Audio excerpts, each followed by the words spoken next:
Good morning, ladies and gentlemen. I hope everybody is doing well out there. Welcome back to Getting Past It, the podcast, episode 4, What It Took for You to Be Here. So today we're going to talk about, like I just said, what it took for you to be here. I don't think we put a lot of thought or value in what it actually took for us to be here. So let's think about that for a minute. So, about a month ago, I was at a service where a pastor was giving a sermon, and he talked about the different generations and what it took for each of us to be here. And he just went back a couple generations, and the way he explained it had a crazy impact, right? So he talked about it from this standpoint. So let's think about me for a second. For me to be here, it took 2 parents, 4 grandparents, 8 great grandparents, 16 great great grandparents, 32 great great great grandparents, 64 great great great great grandparents, 128 great great great great great grandparents, right? So think about that, because as you continue to add that great, you double that number. So it took all of those individuals and all of the things they went through throughout their entire lifespan, um, the happenstance of meeting the other individual that they ended up marrying or procreating with, or whatever the case may be. But it took all of those things and connections for us, for you, for me to be here. And so a few episodes we talked about betting on yourself. How can you not bet on yourself when it took so much for you to be here? Right? Don't we owe it to ourselves to go out there and try to be great?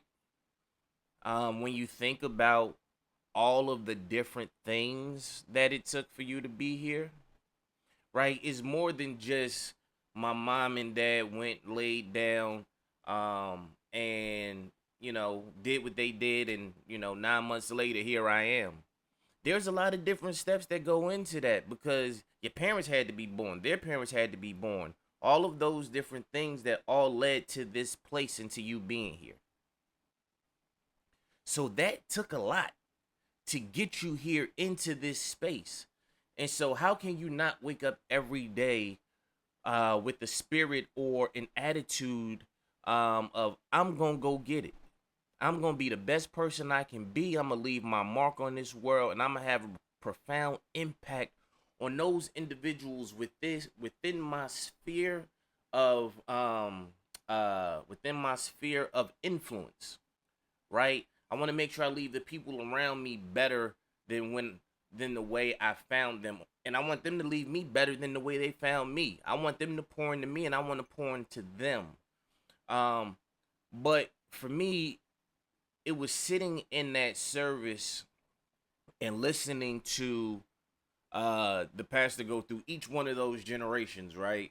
That really had a profound impact on my life, because I had never taken a step back and thought about it from that perspective of how many people it actually took to get me here. And I never sat down and done the math. Let's think about all the obstacles that they faced during their time here, and the different things they had to navigate in life. Regardless of what walk of life you come from, this world has gone through numerous evolutions and variations of what society looks like. At some point, you had a family member walking through all of those different aspects of the world, right, to get you here.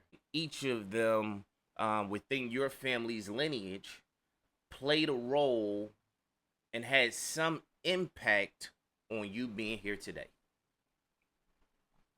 We might not necessarily get all the lessons from yesteryear, so to speak, but they're there, and those individuals still went through those things. So, one of the things I would challenge you to do is to get up and be your best self every day and think about what it actually took to get you here, what it took for you to be here. And then think about, like, for those people who came before you, but then even the challenges that you faced to get to this point, right? Because I'm sure every one of you have gone through something, um some hard seasons in your life where things were really difficult. And I'm sure you've also had some joyous occasions where things were great. Um, but all of those things led up to you being here. The other challenge I have, or the challenge I want to extend to you would be if you have older people in your family from yesteryear, a couple generations, like my grandfather is still here. And when I get to spend time with him, I like to pick his brain, right? You know, one of the best conversations I've ever had in my entire life was talking to my grandfather about his upbringing, um and all the different nuances of life that he went through. And I wish I recorded it because the gems and the jewels that he dropped during that conversation, I mean, we literally sat there and got lost in the discussion for hours. Because I wanted to know, how did you meet my grandmother, right? What did that look like?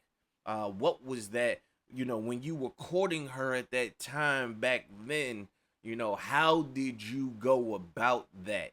Um, I wanted to know what his childhood was like with him and all my uncles, all my great uncles, I should say. What did that look like for them as kids?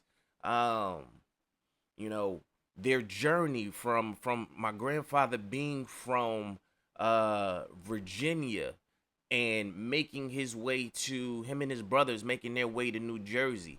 What brought them to New Jersey? How did they get there? What was their goal when they got there? And then learning that New Jersey wasn't ultimately the place where they planned to be, right? They were planning to go to the West Coast. And then, they got to New Jersey and just never left and built a family and a legacy there. And it became home. But it's those conversations where you learn the different things that it took for you to be here. And I challenge you to sit down with the older members of your family to gain some of that information. And the reason I say that is because once they're gone, if you have not gone and sought out that information from them to figure out, right, what your family's history looked like before you came along, that information dies with them. And so for me, I wanted to have somewhat of a foundational understanding of some of what it took for me to be here. I mean, I learned a lot about the first time my grandmother cooked for my grandfather, and how she was nervous and peeking around the corner, waiting to see if he actually liked the food. Um, and you just think about all those things, and it warms your heart and brings you joy just to think about, the relationships, or warms my heart, I should say, and brings me joy to think about the relationship my grandparents had, to think about, the life that they lived, in Newark, New Jersey in the 60s when things were not the greatest. Thinking about my mother and my aunts and uncles' childhood and upbringing and the things they went through to get me here. And then as you learn some of those things, you start to understand why some decisions are made, why certain people act the way that they do, why certain things trigger certain individuals. And a lot of times we don't have that historical information. And so when you find yourselves maybe in conflict, you don't necessarily give the adequate amount of grace because you don't know the backstory. And not that you need to always know it, but in most cases, there is a backstory that got a person to that point, right? Um, and so I would just say it took a lot for each of us to be here.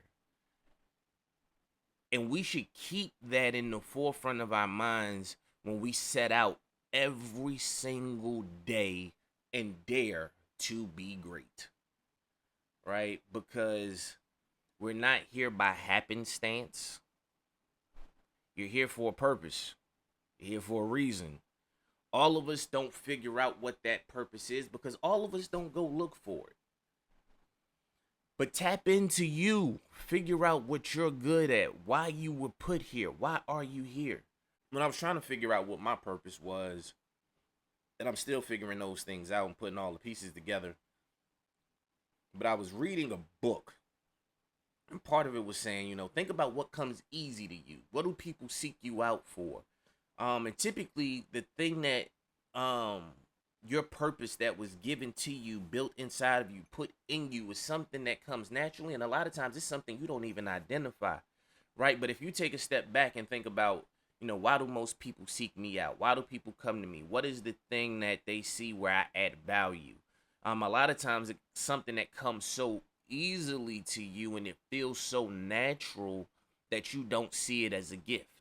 Maybe it's connecting with people and you just feel, like I'm just good at talking to people, but you don't think about it from the space that, damn, I'm a great networker, right? I'm great at building connections. Those types of things, right? Think about why people seek you out, what brings you joy, and what comes naturally to you. And with that, we're going to go ahead and get out of here, shorter episode.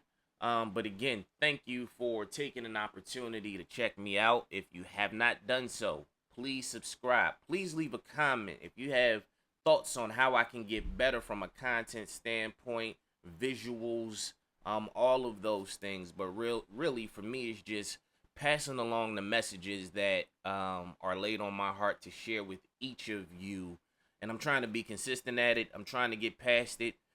I would say for the last few weeks, I've been somewhat successful at getting by my anxiety and procrastination because I've been able to show up, jump on this camera, and do what I've set out to do. And it feels good, right, to accomplish certain things when you put your mind to them, just to get out there and let it be, because what's going to be will be. My mother used to say, what God has for you is for you. And so, my perspective on a lot of these things is that if it's meant to be, if it's meant for this podcast to take off, cool. If this podcast never takes off and, the subscribers that I have right now stay the same, but it's impacting somebody's life in some way, I'm good with that. Because that's the purpose. I just want to share the messages that are on my heart. Hopefully it touches somebody and puts you in a better space. Challenges you to do some things differently, think differently, act differently, and excel, right? We all have hang-ups. We all have obstacles. We all have storms. But the biggest thing is to learn those lessons as you walk through those things, and to get past it. And so with that, I hope you all have a great day. Thanks again for joining me, the Getting Past It podcast. We out of here. Talk to you soon.